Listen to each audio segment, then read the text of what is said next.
Hello, everyone. I'm the storyteller, and I'm here to help you tonight. I know you use these stories to drift off to sleep, but before we begin, do something small for me, like this video and subscribe to the channel. It helps me keep the stories coming. Also, where are you watching from, and what time is it right now? I always wonder who's out there, listening in the dark. Now, get comfortable, close your eyes, and let your mind slip into the shadows. The story begins now. My ordeal started over 10,000 years ago at 10:15 this morning. I earn extra money by participating in drug trials. I'm a so-called healthy subject who takes experimental drugs to help assess side effects. Once it was a kidney drug. A few times it's been something for blood pressure or cholesterol. This morning they told me the drug I took was a psychoactive substance intended to accelerate brain function. None of the drugs I had tested so far have ever done anything for me in the recreational sense. In other words, none of the drugs I've tested have given me a killer buzz, or mellowed me out, or anything. Maybe I've always ended up the placebo group, but nothing I've tested had affected me at all. Today's drug was different. This shit worked. They gave me a pill at 10:15 and told me to hang out in the waiting room until they called me back for some tests. Only about 30 minutes, the research assistant told me. I flopped onto the waiting room couch and read a few articles from a copy of Psychology Today that was sitting on the coffee table. They hadn't called me back when I finished the Psychology Today, so I picked up a US News and read it cover to cover. Then I read an old Scientific American. What was taking them so damn long? I sluggishly turned my head to look at the wall clock. It was only 10:23 a.m. I had read all 3 magazines in 8 minutes. I remember thinking this was going to be a long day. I was right. The waiting room had a little bookshelf with some used hardcovers on it. When I stood up to walk to the bookshelf, it felt like my legs barely worked. It's not that they were weak, they were just slow. It took a full minute just to stand up off the couch, and another minute to take 2 steps to the bookcase. I scanned the old books on the shelf and picked out a copy of Moby Dick. My arms had the same problems as my legs. Just reaching 1 foot in front of me to grab the book took a long time. I actually got bored, just waiting for my hand to reach the spine of the book.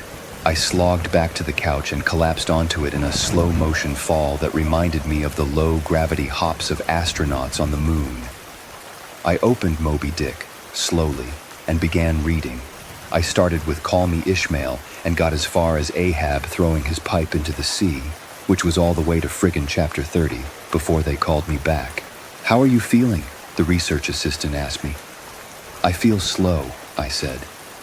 "Actually, it's the other way around. Everything seems slow because you're so fast." "But my legs, my arms, they're moving in slow motion." "Your body seems like it's moving slowly because your brain is fast. Your brain is running 10 or 20 times faster than normal. You're thinking and perceiving reality at an accelerated pace, but your body is still constrained by the laws of biomechanics. Frankly, you're moving much faster than a normal person." She pantomimed a jogging motion. "But your brain is running so much faster right now that even your fast walk seems very slow to you." I thought about my slow motion flop onto the waiting room couch. Even if my muscles had slowed down, my body would still react to gravity the same way. But in the waiting room, I even fell in slow motion. Slow muscles couldn't explain why gravity seemed weaker. My brain was going at warp 10. That's how I managed to read 3 magazines and the first 30 chapters of Moby Dick in 15 minutes. They ran a series of tests on me. The physical tests were fun. They made me juggle 3 balls, then 4, then 6. I had no problem keeping 6 balls in the air because they seemed to be moving so slowly. It was boring, frankly, waiting for each ball to move through its arc so I could catch it with my slow-motion hands and toss it back into the air. They threw Cheerios in the air and I caught them with chopsticks. They dropped a handful of coins and I counted the total value before they hit the ground. The cognitive tests were less fun but very illuminating. Finish a 50-word word search, 3 seconds. Solve an intricate maze drawn onto a poster-sized paper, 2 seconds. view a slideshow projected at 10 images per second, and answer detailed questions about what I saw, 95% correct. They told me I measured over 250 on the Knopf scale.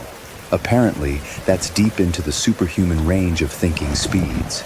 Then they sent me home. It'll wear off in a few hours, they said, which will seem like days to you. Try to use the residual effects to get some work done. Catch up on work emails while you're still in high-speed mode. The ride home was horrible.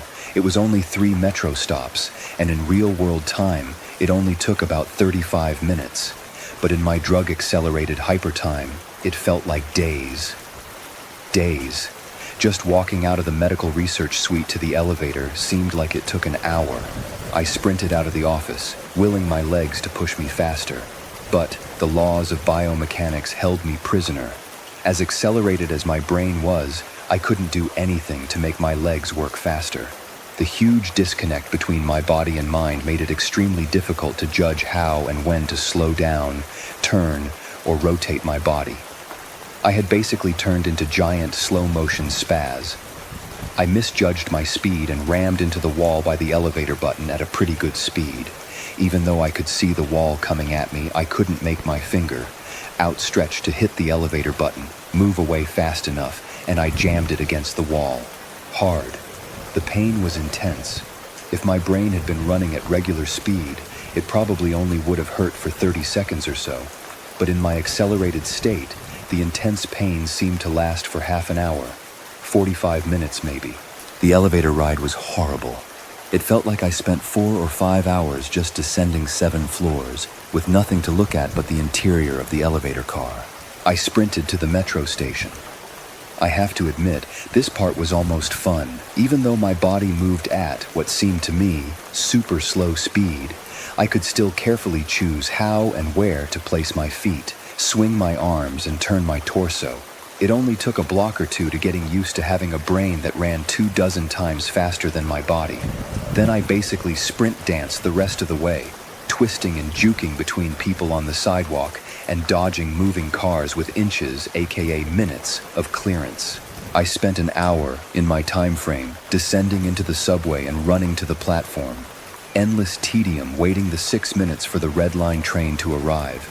Although there was more to look at on the metro platform than inside the elevator, it was still intensely boring. I should have stolen that copy of Moby Dick.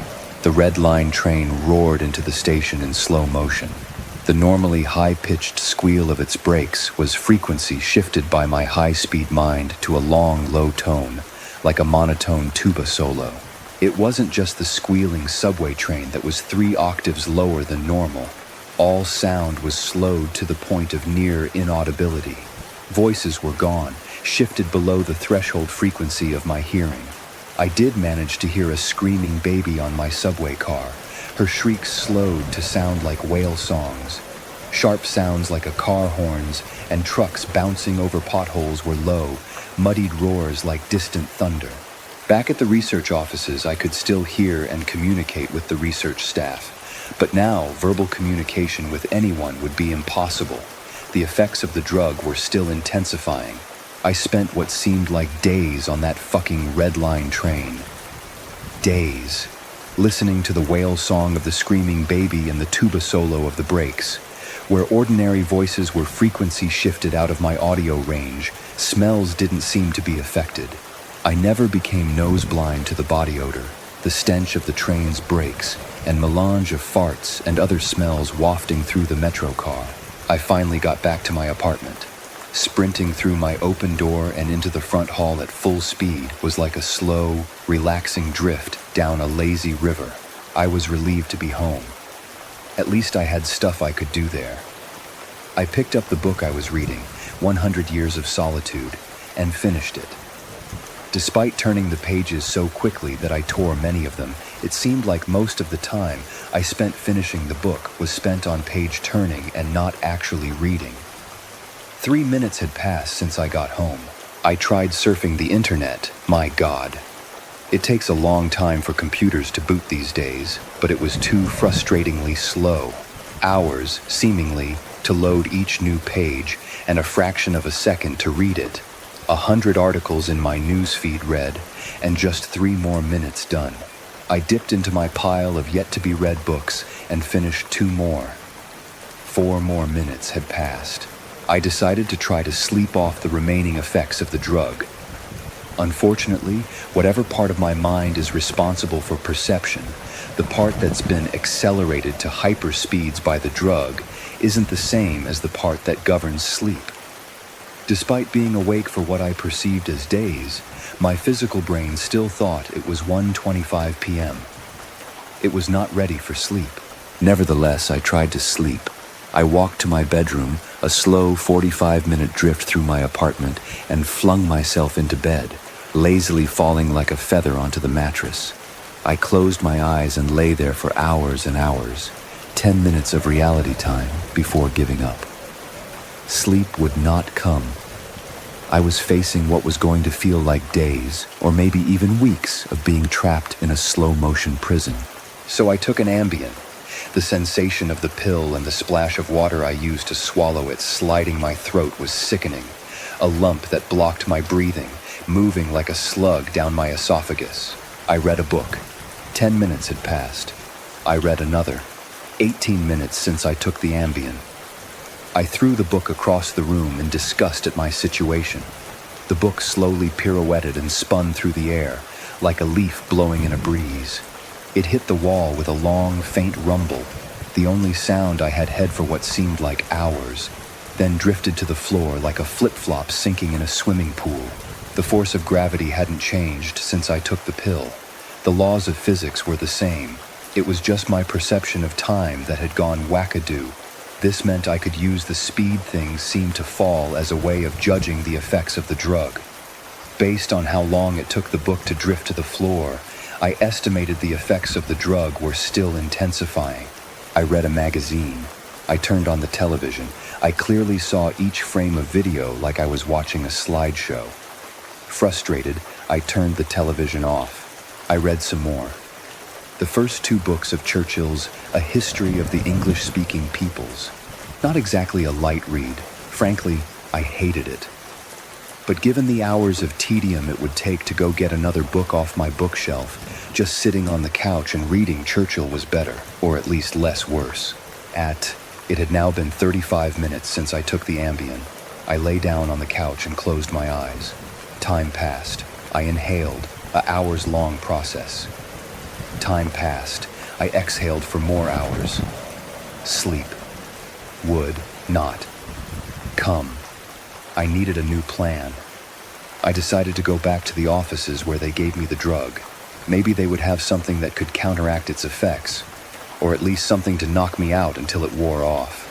I exited my apartment as fast as possible, taking hours in my time frame to do so. I didn't even bother locking the door. It would have taken too long. Down the stairs, it's faster than the elevator if you run, through the lobby, out the front door, and onto the street.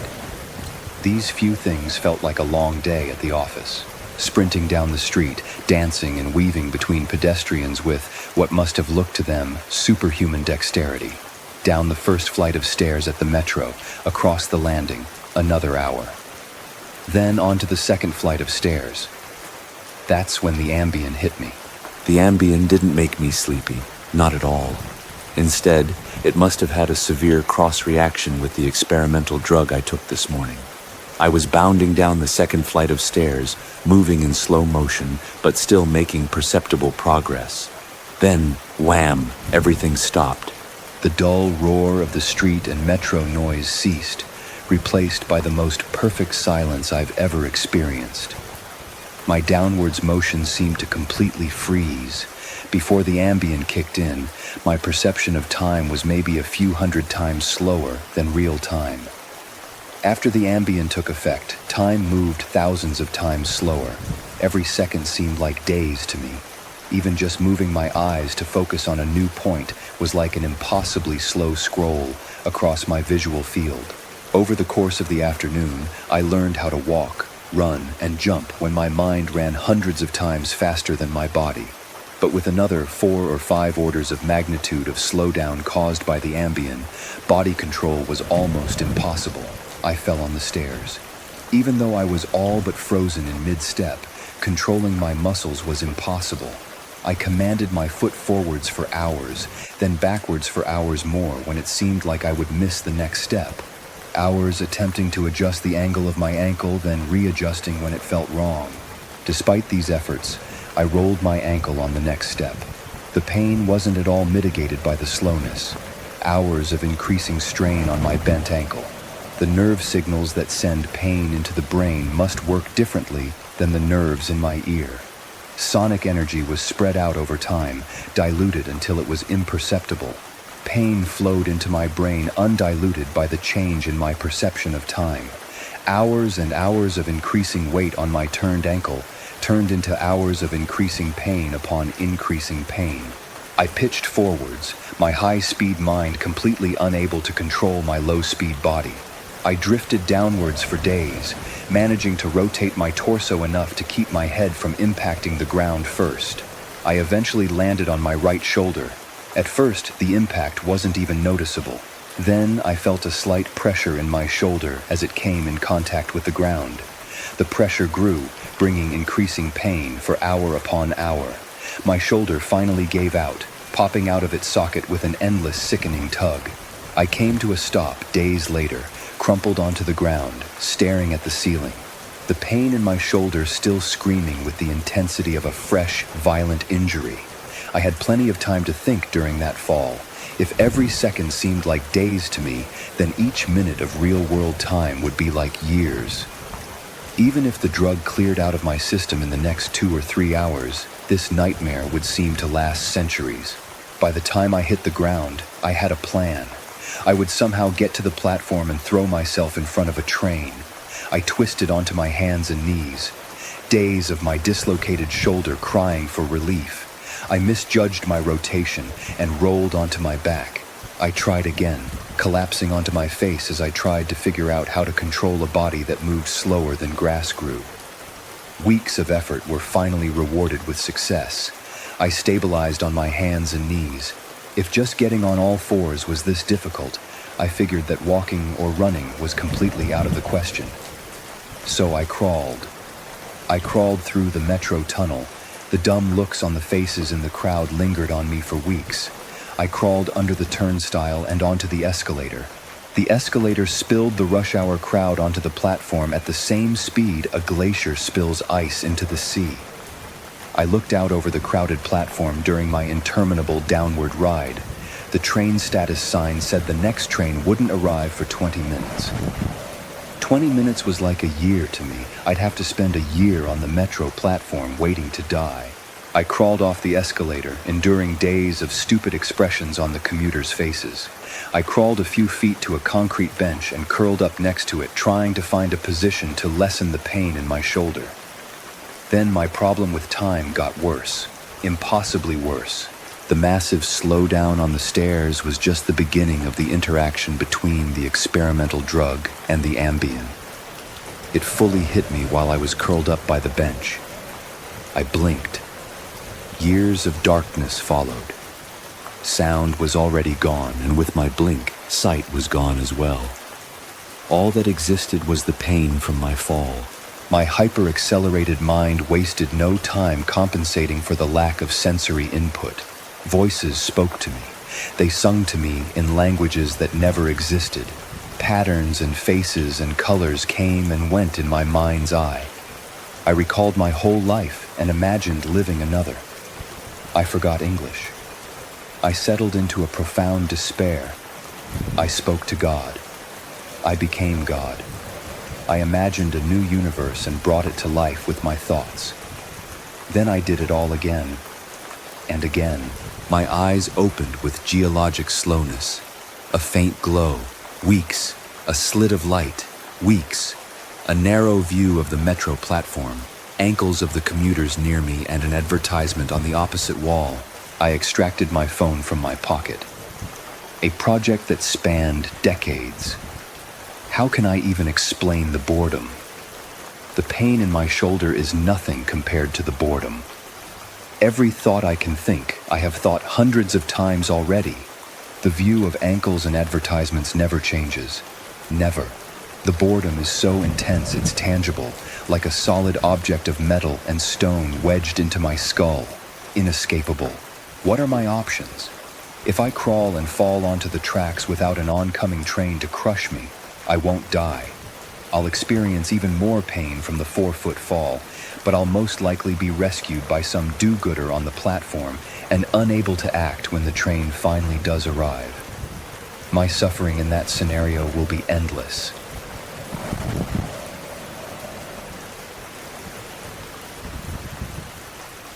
The elevator should never have stopped on the 13th floor. The building only had 12, but at 12:47 a.m., on a quiet Tuesday in October, the rusted doors creaked open, revealing a hallway that had been sealed off for nearly half a century, and Evan Cole stepped inside. Just 3 days earlier, Evan had found the listing, a one-bedroom apartment in Chicago for $400 a month. Too cheap, too strange, but Evan had nowhere else to go. The building was called Meridian Tower, a brutalist block of crumbling concrete, stretching up like the fingers of something long buried. The superintendent was an old woman named Mrs. Kowalski, thin, pale, her smile too wide, her eyes too still. She handed him the keys. "Apartment 12B, top floor," she said. "You'll like the privacy." The elevator was broken, she warned. So Evan climbed. 12 flights, each one quieter than the last. Half the doors were sealed shut with yellowed tape and faded notices. The others barely showed signs of life. And now, he was one of them. That first night, Evan unpacked slowly. His saxophone case stayed in the corner, unopened. But eventually the silence was too much. He played. Simple scales. A soft tune, but something felt wrong. The sound didn't echo. It didn't travel. It was as if the walls swallowed every note. He stopped around 11:30, and that's when he heard it. Music, distant. Another saxophone playing from deep within the walls. It wasn't an echo. It was someone else. The melody was strange, but familiar. And without thinking, Evan began to play along. His fingers moved on their own. He didn't know the song, but somehow he remembered it. At midnight, it stopped. The next morning, Evan knocked on every door he passed the night before. No one answered. Mrs. Kowalski was outside, sweeping leaves that weren't there. "I heard music," Evan said. "Another saxophone, somewhere in the building." She didn't look up. "Only you up there," she replied. "Always been that way. Probably just the pipes. Old buildings make noises." But Evan knew music, and that wasn't noise. The next night he waited, and at exactly 11:47 p.m. the melody returned. He played again, this time in harmony, perfect harmony. By the fourth night, the song haunted him. It played in his head all day, in his steps, in his breathing. He wasn't learning the song, he was remembering it. That's when he started staring at the elevator. The panel had 12 buttons. Always had, but sometimes, out of the corner of his eye, he thought he saw something. A faint circle, faded. Just below 12, a ghost of a button. 13. On the fifth night, Evan waited in the lobby. Midnight came, the elevator groaned open, empty. But this time, a button glowed, a button that wasn't there before. 13. He pressed it, the elevator rose, higher than it should have, past where the 12th floor ended, past where the building should go. When the doors opened, Evan stepped into a hallway untouched by time, clean, preserved, frozen in 1976. Green carpet, glossy wood paneling, everything smelled of dust and memory. At the end of the hall, apartment 13B stood open. And inside, music. The apartment mirrored his own. Same layout, different time. Orange shag carpet, velvet curtains, a burgundy sofa, and a man in the corner playing the saxophone. He wore a burgundy suit. His back was turned, but in the window's reflection, Evan saw his own face, younger, healthier, hopeful. On the coffee table sat old black and white photos, jazz clubs, crowds, smiles frozen in time, and beneath them, a newspaper clipping. November 15th, 1976. Entire 13th floor of Meridian Tower vanishes. 23 residents, including jazz musician Evan Cole, missing without a trace. He stared. There he was in the photo, smiling, 30 years younger. The caption read, Evan Cole, 32, moved in 3 days before disappearance. The music stopped. The man in the suit turned. Same face, same eyes, but lighter. Like someone who never lost anything. You're 3 days late, he said. Late for what? Evan asked. The performance. We've been waiting. Outside the window, other apartments came to life. People danced, laughed, practiced, frozen in a loop, all from decades ago. You left us unfinished, the man said. The song needs you. Evan looked down. His clothes had changed. His hands were younger. The saxophone was already in his lap. There never was a breakdown, the other Evan said. No lost years. Just this place, this song, this loop. The skyline outside flickered. Modern buildings blinked in and out, past and present tangled like threads in smoke. When do you think you are? The voice asked. The apartment pulsed. Reality bent. Evan ran for the door, but it was gone. In the mirror, he saw himself in the burgundy suit. Smiling, whole. The saxophone lifted to his lips. The melody returned, and he played, because deep down, he knew he had always been here. He had always known the song. In apartment 13B, the performance began again. A perfect harmony, an eternal loop, each note echoing through time and memory. And down below, Mrs. Kowalski marked 12B as vacant, said it had been for years, just like the others. The elevator, still broken. Of course it is, but sometimes, if you're still awake, long past midnight, you might hear it. Faint music, a saxophone drifting through the vents. And if you listen too closely, you might start to recognize the melody, because the 13th floor never left. It's just waiting for someone to join the band. Sleep well. And if you hear music tonight, don't follow it. Not unless you're ready to play.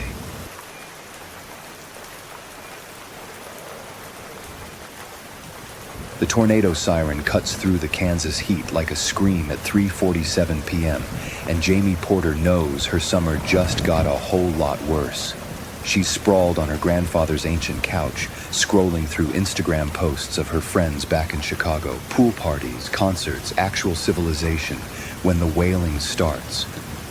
The sound makes her teeth ache. Jamie! Grandpa Joe's voice cracks from the kitchen. Storm shelter, now! She rolls her eyes. It's probably just a test. Tests don't last 3 minutes straight. His weathered face appears in the doorway, and for the first time since she arrived 6 weeks ago, he looks genuinely afraid. I've lived through 70 Kansas summers, girl. That's the real deal. Through the window, the sky has turned the color of old bruises, purple-black clouds rolling in like something hungry. The wind picks up, rattling windows that probably haven't been replaced since the 1970s. Holy language. But Grandpa Joe is already moving, grabbing a flashlight from the kitchen drawer with hands that shake just slightly.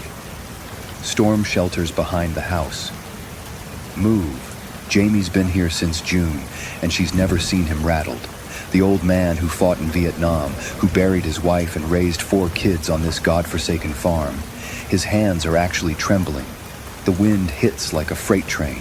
Something crashes against the back door, and the lights flicker once, twice, then die completely. They run. The storm shelter squats 50 yards behind the house like a concrete grave. Grandpa Joe fumbles with a massive key, cursing under his breath while the wind tries to tear them both away from the heavy steel door. Built this during the Cold War, he shouts over the roar, meant to keep the Russians out.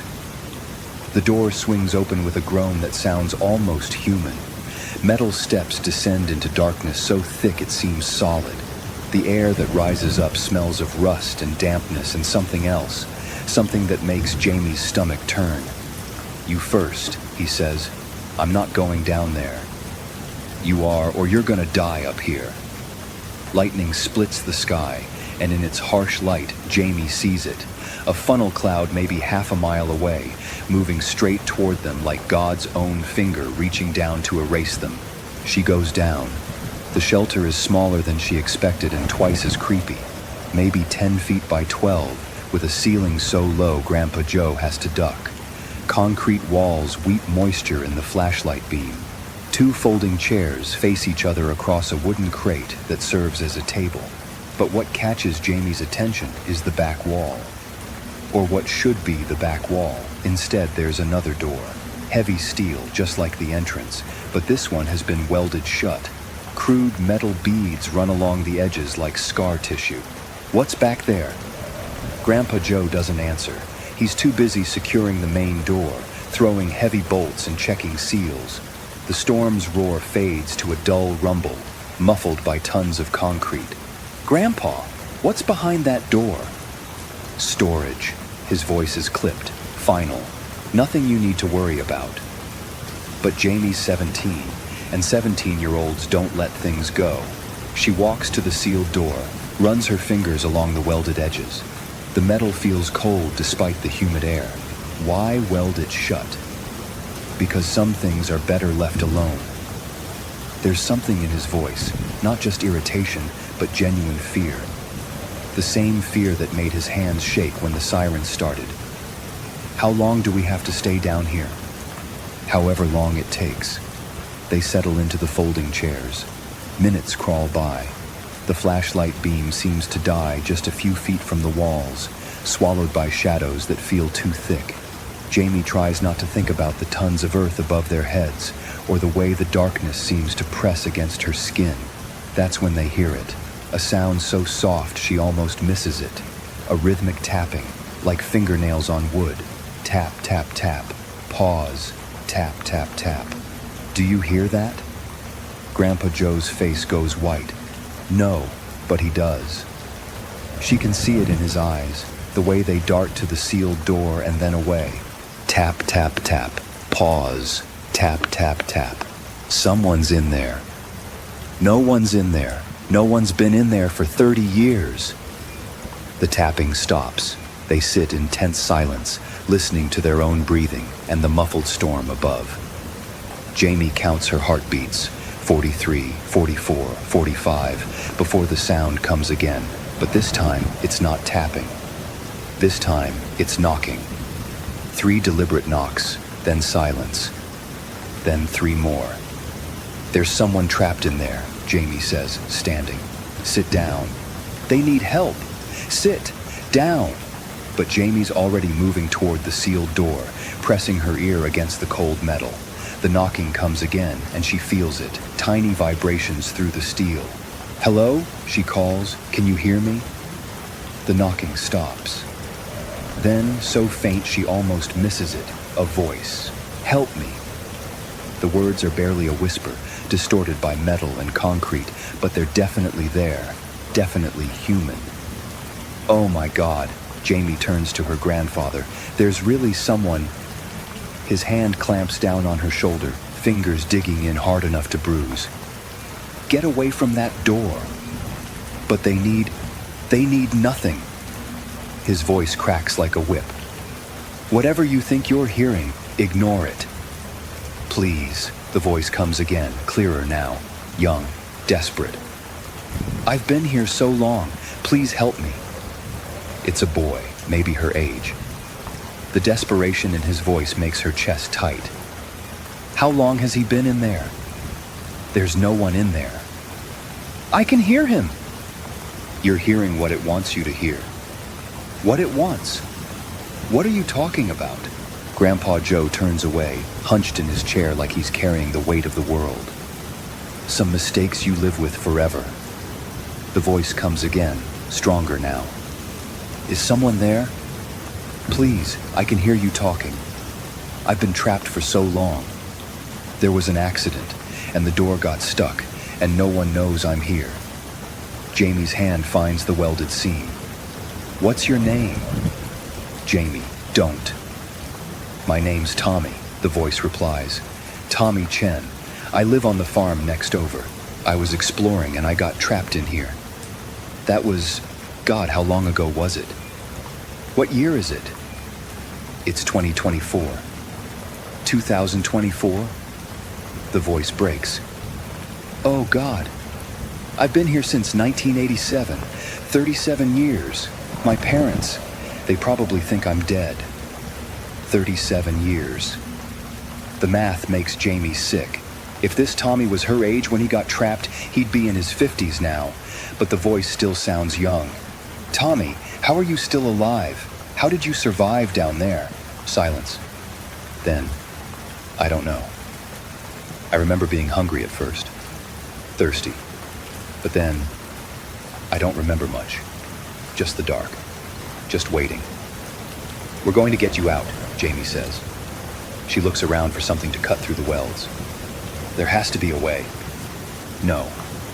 Grandpa Joe's voice is iron. We're not opening that door. He's been trapped for 37 years. He's been dead for 37 years. I should know. I helped bury him. The words hit like a slap. What? Tommy Chen died in 1987, drowned in Miller's Creek during the spring floods. I was a pallbearer at his funeral. Jamie stares at her grandfather, trying to process this. You're lying. I wish I was. He looks older than his 73 years. Tommy Chen was a good kid, played with your father when they were young, and yes, he died in 1987, but not here. Then who? Tommy can't answer, says a different voice from behind the door. Older, rougher. Because Tommy's not here. Jamie jerks back from the metal. This new voice is nothing like the frightened boy from before.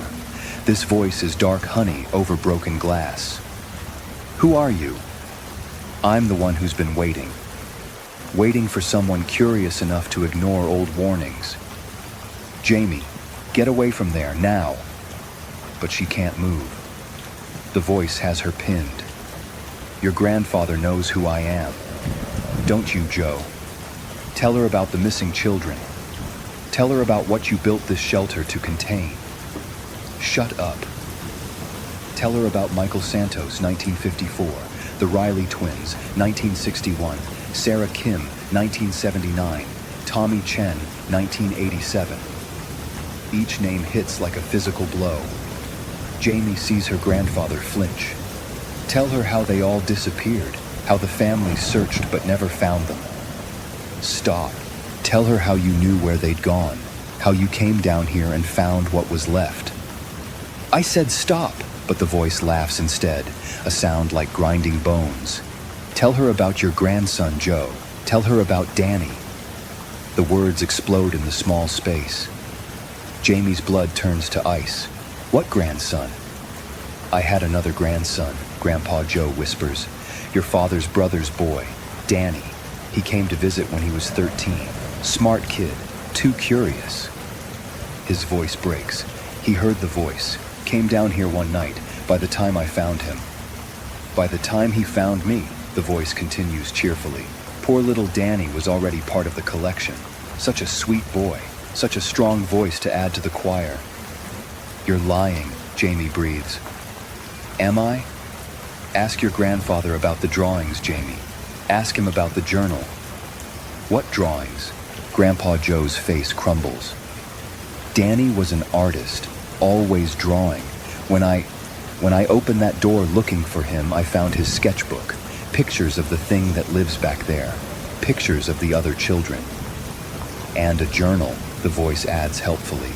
Such detailed entries about his final days. Would you like to know what he wrote about you, Jamie? About the cousin he'd never met but hoped to someday? This isn't real, Jamie says, backing toward the main door. This is some kind of sick joke. The journal's still back there, the voice says, along with all the others. Decades of documentation. Would you like to see it? Despite everything, Jamie finds herself curious. What did Danny write? Oh, the usual things: fear, desperation, hope that someone would find him. And toward the end, he wrote something very interesting. Something about the voice, something about not trusting it. The temperature in the shelter seems to drop 10 degrees. What did he write? Why don't you come see for yourself?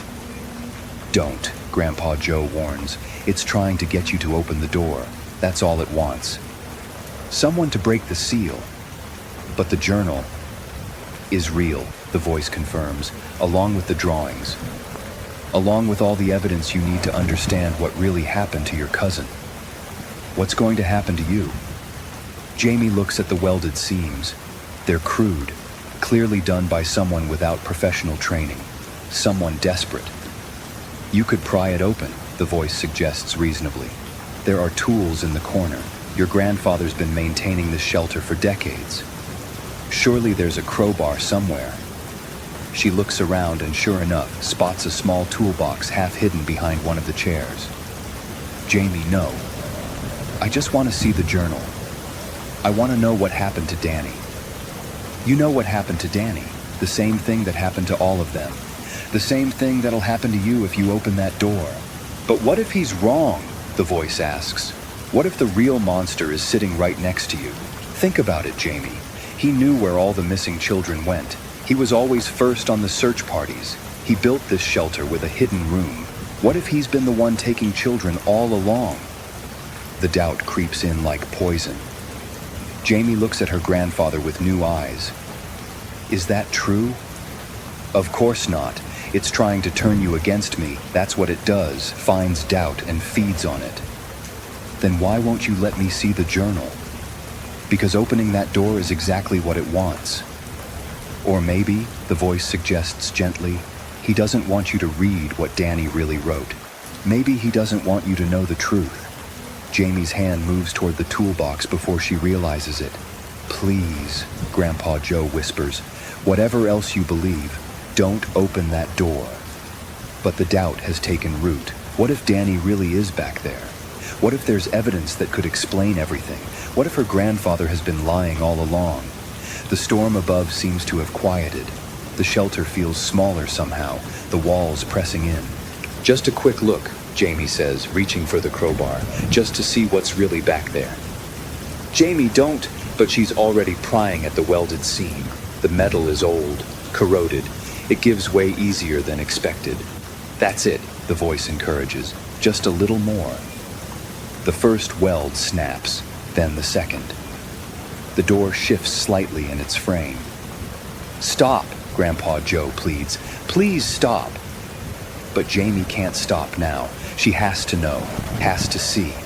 The crowbar bites into another weld, and this one gives way with a sharp crack. Almost there, the voice whispers. Almost free. One more weld, one more twist of the crowbar. The door swings open with a groan. The space beyond is smaller than Jamie expected. Maybe 6 feet deep, with concrete walls on 3 sides, and it's empty. No Tommy, no Danny, no ancient evil. Just a pile of moldy notebooks and scattered drawings. Jamie steps inside, flashlight beam dancing across the debris. The drawings are childish but detailed. Stick figures with too many arms, creatures with mouths full of teeth, scenes of children being led into dark places. She picks up one of the notebooks. The cover reads, "Property of Danny Porter," in careful 13-year-old handwriting. She opens it to the last entry, day 47. The voice is getting stronger. It sounds like Mom now, calling my name, but I know it's not really her. I know because I saw what happened to the others. Their bones are stacked in the corner, and the thing wears their voices like masks. It's trying to get me to give up, to let it in, but I won't. I won't become another voice in its collection. If someone finds this, don't trust the voice. It's not me. It's not any of us. It's something else, something hungry. Don't let it out. Don't. The entry ends mid-sentence. Jamie flips through the rest of the notebook, but the pages are blank. She looks around the small chamber again, her flashlight beam catching something in the corner. Bones. small bones, yellowed with age. Her stomach lurches. She backs toward the door, notebook clutched in her hands. "Found what you were looking for?" the voice asks, but now it's coming from behind her. From the main chamber. Jamie spins around. The entrance to the small room frames her grandfather, but something's wrong with him. His eyes are too bright, his smile too wide. "Grandpa?" "Not quite," he says in a voice that isn't his. But close enough. The steel door slams shut behind her. Jamie throws herself against it, pounding and screaming, but it's no use. The door has no handle on this side, no way to open it from within. "Let me out!" she screams. "Why would I do that?" Grandpa Joe's voice asks from the other side. "I've been waiting so long for a porter, for someone with the right bloodline." "You're not my grandfather." "No, but I'm wearing him well, don't you think?" It only took 40 years to perfect his voice, his mannerisms, his memories. Amazing how much you can learn about someone when you have their grandson to practice on. Jamie slides down the door, Danny's journal still clutched in her hands. The truth hits her like a sledgehammer. "Danny never escaped," she whispers. "Oh, Danny escaped all right, right into me, just like Tommy, just like all the others, just like your grandfather when he came down here looking for his missing grandson 20 years ago." Above her, she hears footsteps, heavy boots on concrete. "The thing about taking someone's place," the voice continues conversationally, "is that you have to be patient. You have to wait for the right moment, the right victim.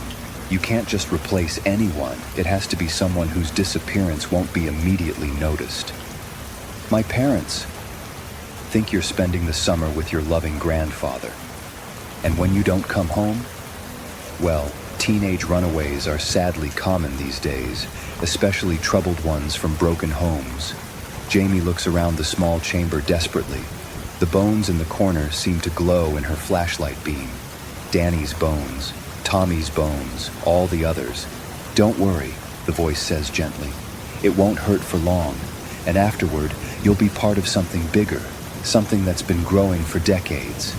She hears the sound of metal on metal above, the main door being secured from the outside. 43 years I've been perfecting this technique," the voice continues. 43 years of learning how to be human, how to live among you, how to hunt without being caught." The footsteps fade away.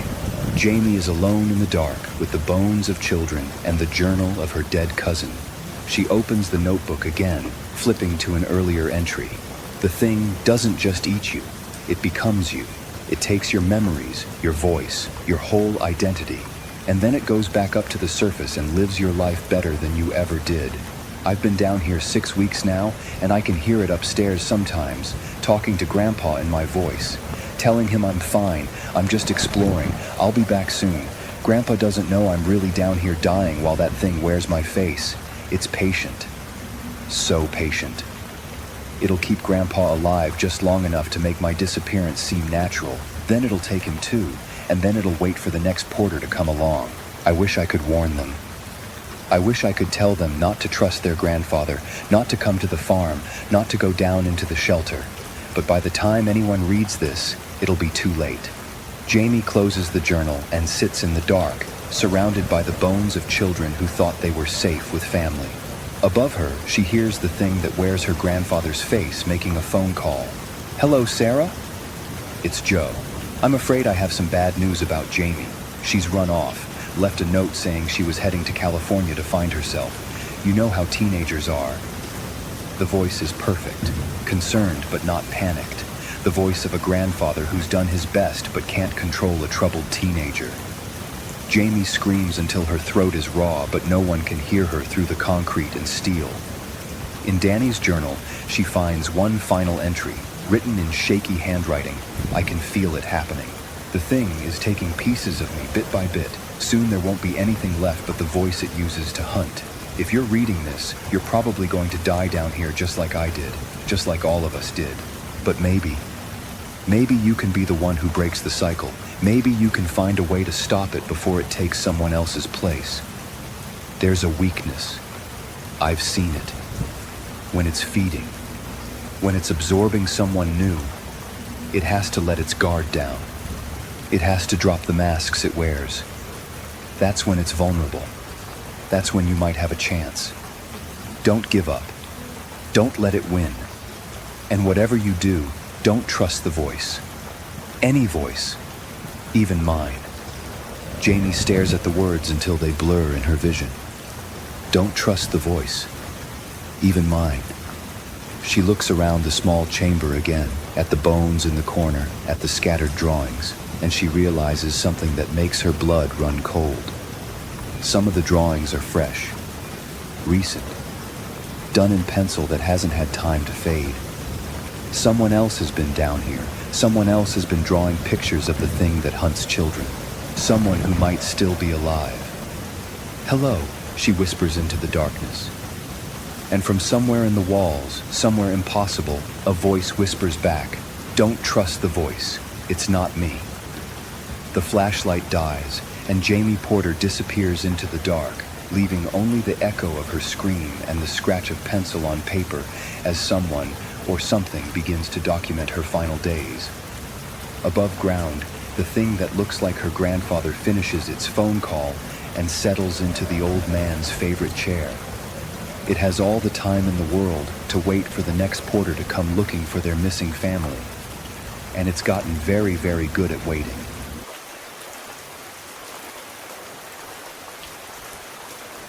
When I was 5 years old, I went to an elementary school that, from what I've come to understand, was really adamant about the importance of learning through activity. It was part of a new program designed to allow children to rise at their own pace. And to facilitate this, the school encouraged teachers to come up with really inventive lesson plans. Each teacher was given the latitude to create his or her own themes, which would run for the duration of the grade, and all the lessons in math, reading, etc. would be designed in the spirit of the theme. These themes were called groups. There was a space group, a sea group, an earth group, and the group I was in, community. In kindergarten in this country, you don't learn much except how to tie your shoes and how to share, so most of it isn't very memorable. I only remember two things very clearly.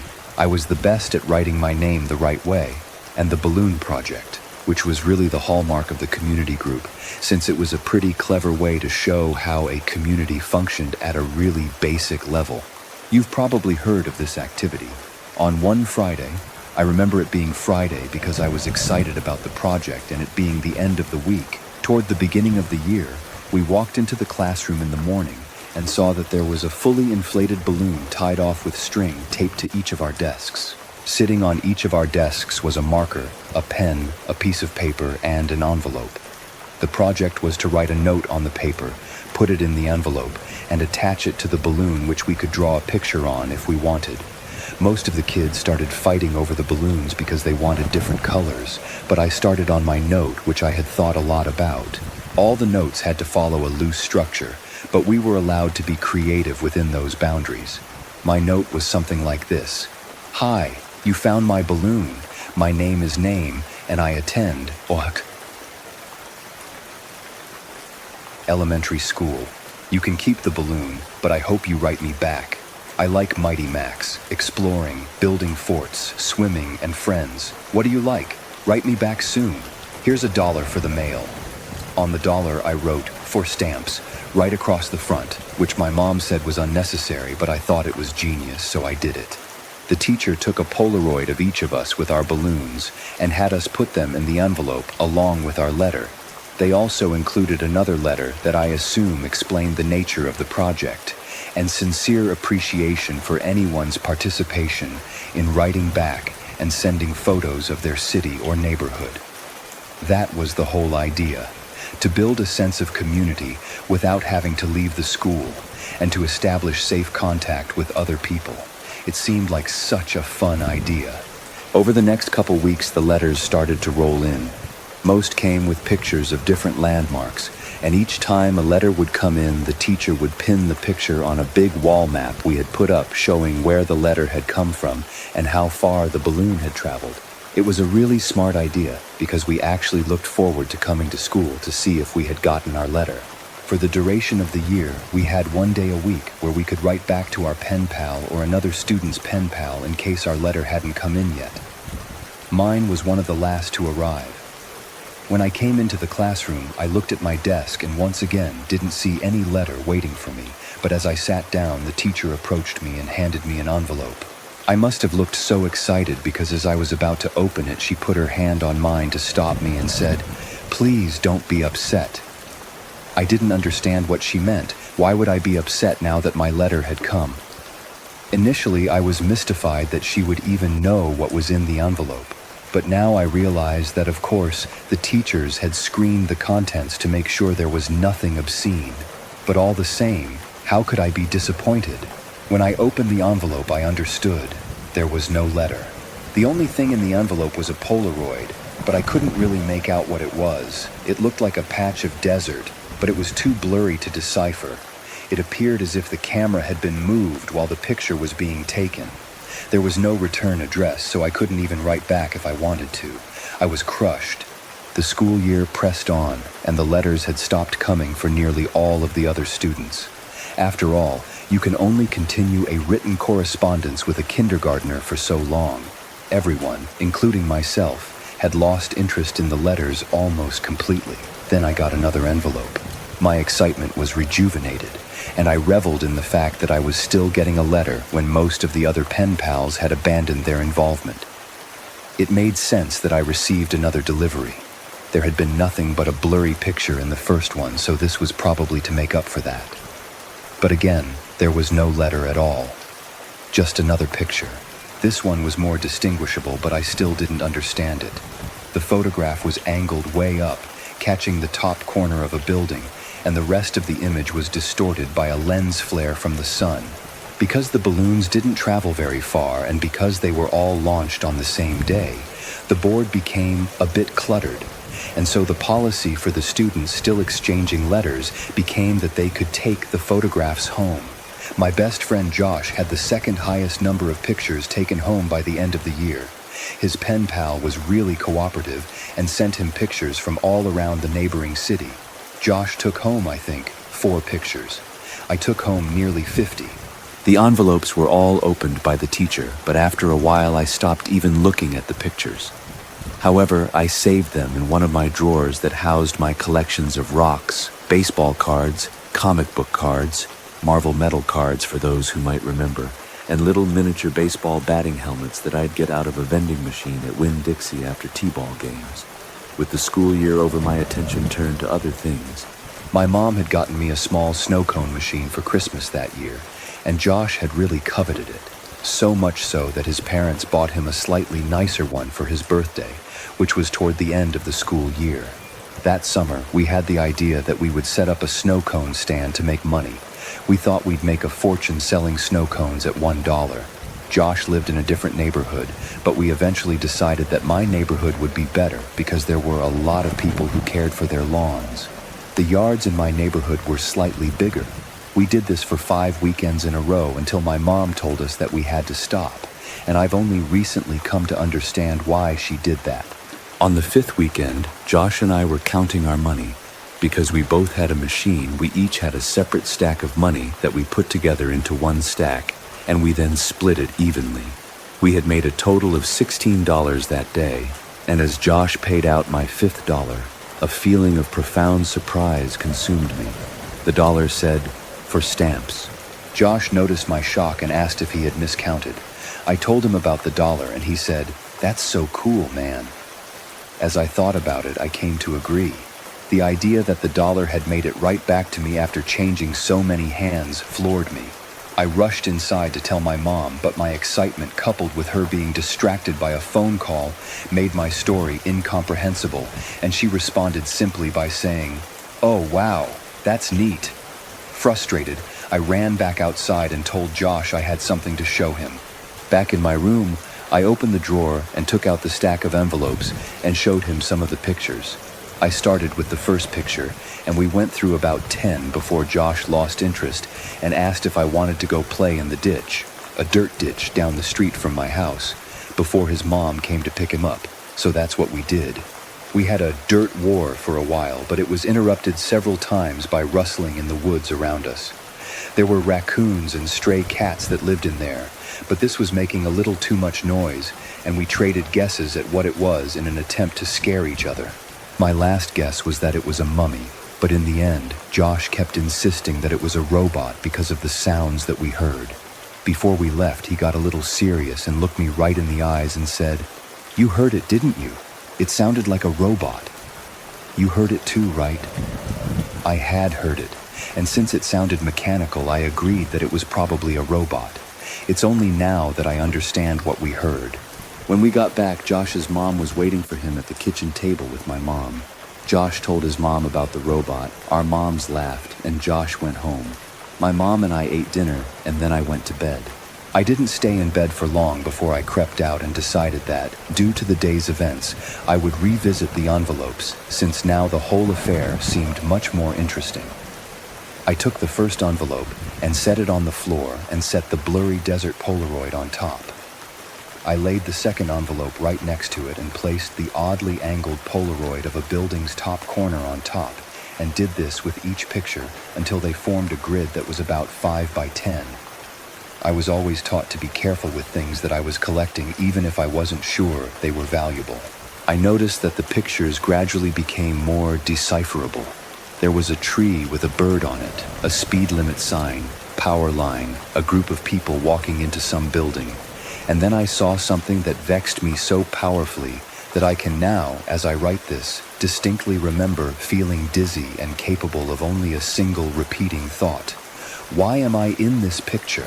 In this photograph of the group of people entering the building, I saw myself holding hands with my mother in the very back of the crowd of people. We were at the very edge of the photo, but it was undeniably us, and as my eyes swam over the sea of Polaroids, I became increasing anxious. It was a really odd feeling. It wasn't fear, it was the feeling you get when you're in trouble. I'm not sure why I was flooded with that feeling, but there I sat floundering in the distinct sense that I had done something wrong. And this feeling only intensified as I looked on at the rest of the photos after that, the one that had so powerfully struck me. I was in every photo. None of them were close shots. None of them were only of me. But I was in every single one of them, off to the side, in the back, bottom of the frame. Some of them only had the tiniest part of my face, captured at the very edge of the photo, but nevertheless, I was there. I was always there. I didn't know what to do. Your mind works in funny ways as a kid, but there was a large part of me that was afraid of getting in trouble simply for still being up. Since I already had the looming feeling of having done something wrong, I decided that I would wait until tomorrow. The next day, my mom was off work and spent most of the morning cleaning up around the house. I watched cartoons, I imagine, and waited until I thought it was a good time to show her the Polaroids. When she went out to get the mail, I grabbed a couple of the pictures and put them on the table in front of me as I sat waiting for her to come back in. When returned, she was already opening the mail and threw some junk mail into the trash can, and I said, "Mom, can you come here for a second? I have these pictures." "Just give me a minute, honey. I need to mark these on the calendar." After a minute or two, she came and stood behind me and asked me what I needed. I could hear her shuffling with the mail behind me, but I just looked at the Polaroids and told her about them. As I explained more and pointed to the pictures, her frequent uh-hus and okays decreased, and she was suddenly completely quiet and only making a little noise with the mail. The next noise I heard from her sounded as if she was trying to catch her breath in a room that had no air left in it. At last, her struggling gasps were conquered, and she simply dropped the remaining mail on the table and ran to the kitchen to get the phone. "Mom, I'm sorry, I didn't know about these. Don't be mad at me." With the phone pressed to her ear, she was walking, running back and forth and shouting into it. I nervously fiddled with the mail sitting next to my Polaroids. The top envelope had something sticking out of it that I thoughtlessly and anxiously pulled on until it came out. It was another Polaroid. Confused, I thought that somehow one of my Polaroids had slipped into the stack when she threw the mail down. But when I turned it over and looked at it, I realized that I had not seen this one before. To my dismay, it was me, but this one was a much closer shot. I was surrounded by trees and was smiling. But it wasn't just me, I noticed. Josh was there too. This was us from yesterday. I started yelling for my mom, who was still screaming into the phone. I repeatedly yelled for her until she finally responded with, "What?" And I could only think to ask, "Who are you calling?" "I'm talking with the police, honey." "But why?" "I'm sorry. I didn't mean to do anything." She answered me with a response that I never understood until I was forced to revisit these events from the earliest years of my life. She grabbed the envelope off the table, and the picture of Josh and I spun and slid, landing next to the other Polaroids in front of me. She held the envelope up to my eyes, but I could only look at her and watch as all the color began draining out of her face. With tears welling up in her eyes, she said that she had to call the police because there was no postmark.